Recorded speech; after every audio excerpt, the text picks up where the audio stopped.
oleme taas jälle garaažis. Nagu näha, käigukast ja mootor on auto eest ära lohistatud.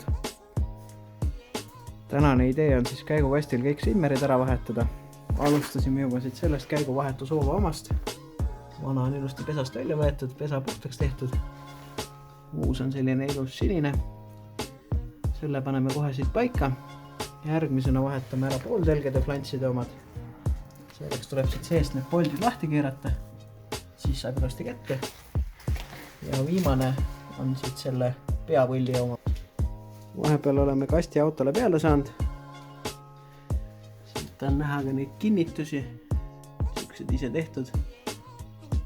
Ja me ise päris neid ei teinud. Need siukseid toodetakse Eestis. Siuksed korralikud tugevad asjad.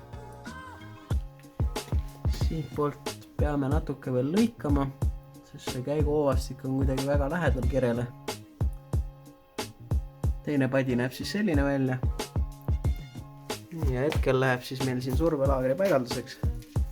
Ja see ei ole päris tavaline tükk. Siin on siuke spacer vahel, et see ilusti ulatuks siduri korvini. Sest kui seda ei oleks, siis ta lükkaks siduri töösilindri pulga välja ja õli poolaks välja.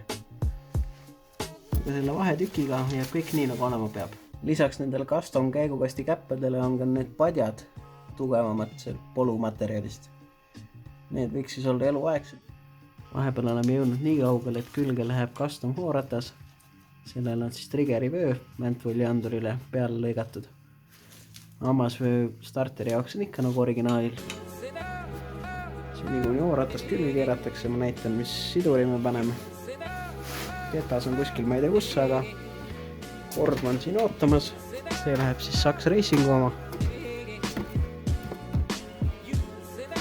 Siukene suur läikiv 240 milli.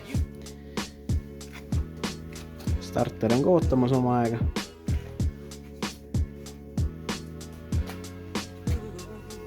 See oli kõik poldid sees. Okei, keerame kinni. Nii, ratas saab peagi omale kohale. Vahepeal ma otsisin välja meie siduri ketta.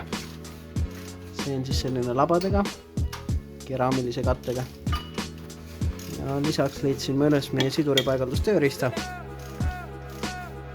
Selle abil on ikka väga hea lihtne panna. See läheb otsapidi Ventwelli sisse. Või antud momendil sellel autol otsapidi Ventwelli laagrisse. Ja siia nuudi peale läheb siis ilusti siduri ketas keskele. Kätte jõudnud pidulik moment, kus külge läheb siis meie racing sidur. Esmalt läks paika tööriist, mille otsa läheb ketas.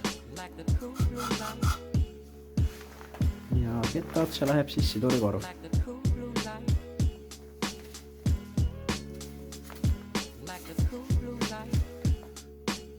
Mähid või? Siduri korv läheb siis tihtide otsa kõigepealt. Ja omakorda hoiavad seda kinni 6 polti.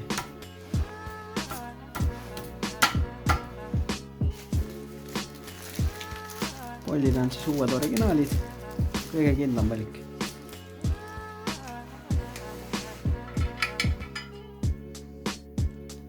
Saimegi lõpuks mootori peale.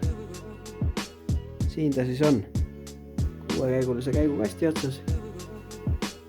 Siin taga vahel on väga vähe ruumi. Peale saamine oli ikka jube nikerdamine. Näed, siin ikka õhk käib vahelt läbi, aga suurt rohkemat ei mahu. Igatahes vähemasti on ta nüüd lõpuks omal kohal. Kõik kinnitused on ära fikseeritud. Siia ette tuleb ka ikka kinnitus. Tala vahel on tulnud. Ning nüüd järgmine töö olekski kardaan alla panna, tagatihver alla panna. Ja siis peaks juba alustama plokikantega.